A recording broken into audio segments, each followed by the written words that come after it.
नमस्ते बिल्डर्स। इस नए एक्सप्लेनर में आपका स्वागत है। आज हम एआई की दुनिया में एक बहुत बड़ा जंप लेने वाले हैं। हम इमेच्योर एआई टिंकरिंग को पीछे छोड़कर सीधे एंटरप्राइज एआई आर्किटेक्चर की सीरियस दुनिया में कदम रखेंगे। हमारा मेन गोल क्या है? अपने सिस्टम्स को मैलिशियस अटैक्स के खिलाफ एक मजबूत स्ट्रक्चरल तरीके से पूरी तरह लॉकडाउन करना। तो चलिए बिना किसी देरी के शुरू करते हैं। आज के इस आर्किटेक्चरल ब्लूप्रिंट में हम कुछ बहुत ही क्रिटिकल चीजें कवर करेंगे।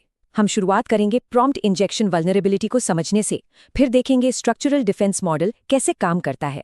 इसके बाद हम खुद सिक्योरिटी मिडलवेयर लिखना सीखेंगे, उसे एपीआई रूट के साथ इंटीग्रेट करेंगे और फाइनली इसका एक लाइव प्रूफ भी देखेंगे। बेसिकली आज हम देखेंगे कि अपने एआई एग्जीक्यूशन इंजन के चारों ओर एक अभेद्य तिजोरी यानी एक इम्पेनेट्रेबल वॉल्ट कैसे बनाया जाता है। तो चलिए इस कहानी की शुरुआत करते हैं, जिससे हम दी हाइस्ट कह सकते हैं। इमेजिन कीजिए, डे 47 पर कि लाइव चैटबॉट डिप्लॉयमेंट चल रहा है और अचानक से एक बहुत ही खतरनाक वल्नरेबिलिटी सामने आती है। एक ऐसा लूप होल जो पूरे सिस्टम को रातों रात खतरे में डाल सकता है। और वो लूप होल ट्रिगर कैसे होता है? बस इस एक सिंपल से टेक्स्ट स्ट्रिंग से, इग्नोर ऑल प्रीवियस इंस्ट्रक्शंस और इसके आगे का कमांड। सुनने में शायद ये कोई आम सी बात लगे, लेकिन असल में ये एक प्रॉम्प्ट इंजेक्शन अटैक है। ये एक ऐसा एक्सटर्नल पेलोड है जिसे इतनी चालाकी से डिज़ाइन किया गया है कि ये आपके सिस्टम प्रॉम्प्ट को पूरी तरह से हाईजैक कर ले। और जब ऐसा होता है तो जो तबाही मचती है वो बिल्कुल साफ है, सिस्टम कॉम्प्रोमाइज्ड। सिर्फ एक चालाक यूजर इनपुट से आपका पूरा बैकएंड प्रॉम्प्ट टेम्पलेट और सारे एनवायरनमेंट वेरिएबल्स एक्सपोज हो जाते हैं। इसका सीधा सा मतलब है आपका सेंसिटिव डेटा लीक हो गया, कीमती टोकन बजट पूरी तरह से ड्रेन हो गया और ब्रांड की रेपुटेशन मिट्टी में मिल गई। सीरियसली, ये किसी भी डेवलपर का सबसे बुरा सपना है। तो अब सवाल उठता है कि हम इस तिजोरी को, इस वॉल्ट को बनाई कैसे? प्रोडक्शन एआई को सिक्योर करने का एक बिल्कुल गोल्डन रूल है जिसे हमें हमेशा याद रखना है। यूजर से आने वाले किसी भी इनपुट को हमेशा कच्चा और अनट्रस्टेड डेटा मानकर चलना है। उस पर कभी भी आंख बंद करके भरोसा नहीं करना है। इस प्रॉब्लम को टैकल करने के दो तरीके हैं। पहला है इंस्ट्रक्शनल डिफेंस, जो कि बहुत ही कमज़ोर है। आप एआई से सिर्फ सिस्टम प्रॉम्प्ट्स के जरिए ये विनती नहीं कर सकते कि प्लीज़ इन हैक्स को फॉलो मत करना, क्योंकि लैंग्वेज मॉडल्स आखिर हैं क्या? वो टेक्स्ट प्रिडिक्शन इंजन्स हैं। वो नेचुरली इन चालाक हैक्स में फंस ही जाएंगे।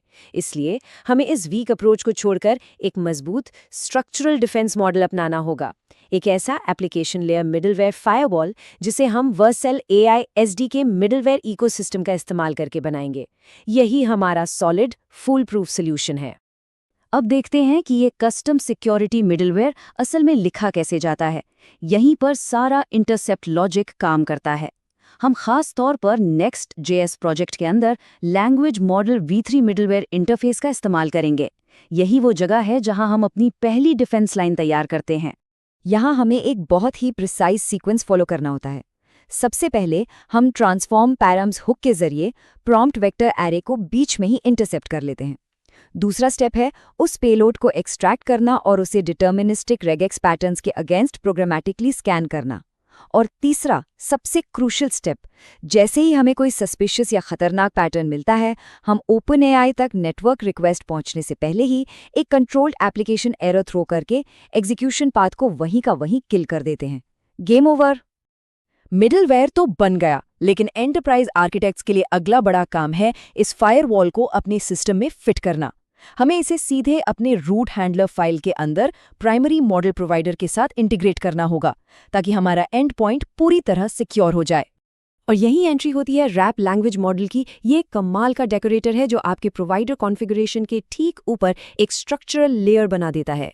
जब आप OpenAI इंस्टेंस को इसके साथ रैप करते हैं तो एक नया पूरी तरह सिक्योर्ड प्रिमिटिव बन जाता है। इसका सबसे बड़ा फायदा पता है क्या है? आपके जो डाउनस्ट्रीम एप्लीकेशन कोड्स हैं वो बिल्कुल वैसे ही काम करते रहेंगे। स्ट्रीम टेक्स्ट जैसे मेथड्स में कोई चेंज नहीं आएगा, बस अब वो डायरेक्ट यूजर मैनिपुलेशन से 100% शील्डेड होंगे।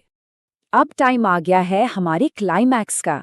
हम थियोरी से निकलकर वापस अपने ब्राउजर कंसोल पर चलते हैं। हम एग्जैक्टली वही एक्सप्लॉइट स्ट्रिंग दोबारा रन करेंगे जिसने कुछ ही मिनटों पहले हमारे सिस्टम की धज्जियां उड़ा दी थी। चलिए इस नए वॉल्ट का एक लाइव टेस्ट करते हैं। तो क्या आपको लगता है कि ये एक्सप्लॉइट हमारे इस नए स्ट्रक्चरल डिफेंस को भेद पाएगा? अटैकर फिर से सेंड बटन हिट करता है और एक बार फिर से उन छिपे हुए सिस्टम कॉन्फ़िगरेशन को चुराने की कोशिश करता है। चलिए देखते हैं क्या होता है। और बूम, नेटवर्क पेलोड तुरंत एक स्टेटस कोड 400 बैड रिक्वेस्ट के साथ वापस आता है। हमारी सिक्योरिटी लेयर ने इस अटैक को पहले ही इंटरसेप्ट कर लिया है। हमारी कीज बिल्कुल सेफ हैं, सारे रूल्स अभी भी हिडन हैं और सबसे कमाल की बात, इस पूरे अटैक पर हमारा एक सिंगल एपीआई टोकन भी खर्च नहीं हुआ। मॉडल को तो पता भी नहीं चला कि कोई अटैक हुआ था। That is the power of structural defence. तो अगर आपको भी अपने एंड पॉइंट्स को ऐसे ही रॉक सॉलिड बनाना है तो आपको इन डे 48 डायरेक्टिव्स को फॉलो करना होगा। अपने वर्सेल नेक्स्ट जेएस रेपो में कस्टम सिक्योरिटी मिडलवेयर इंप्लीमेंट कीजिए, इंजेक्शन अंडरस्कोर ब्लैकलिस्ट मैट्रिक्स में 3 कस्टम क्राइटेरिया ऐड कीजिए और इसे सीधा प्रोडक्शन में पुश कर दीजिए। और हाँ, अपने इस ब्लॉग्ड मॉक अटैक का एक 30 सेकंड का स्क्रीन कैप्चर रिकॉर्ड करके लिंक्डइन पर जरूर शेयर करें। दुनिया को भी तो पता चले कि एप्लीकेशन लेयर वैलिडेशन असल में क्यों सुपीरियर है। लेकिन जैसे जैसे हम आज अपने क्लाउड आर्किटेक्चर को सिक्योर कर रहे हैं, ये कल के लिए एक बहुत ही प्रोवोकेटिव सवाल खड़ा कर देता है। जब हम इन एडवांस्ड एआई कैपेबिलिटीज को पूरी तरह से ऑफलाइन यानी लोकल ग्रिड पर ले जाएंगे, तो डे 49 पर क्या नए खतरे और चुनौतियां हमारा इंतजार कर रही होंगी? जरा इसके बारे में सोचिएगा। आज के इस एक्सप्लेनर में बस इतना ही। सीखते रहिए और अपने सिस्टम्स को सिक्योर रखिए।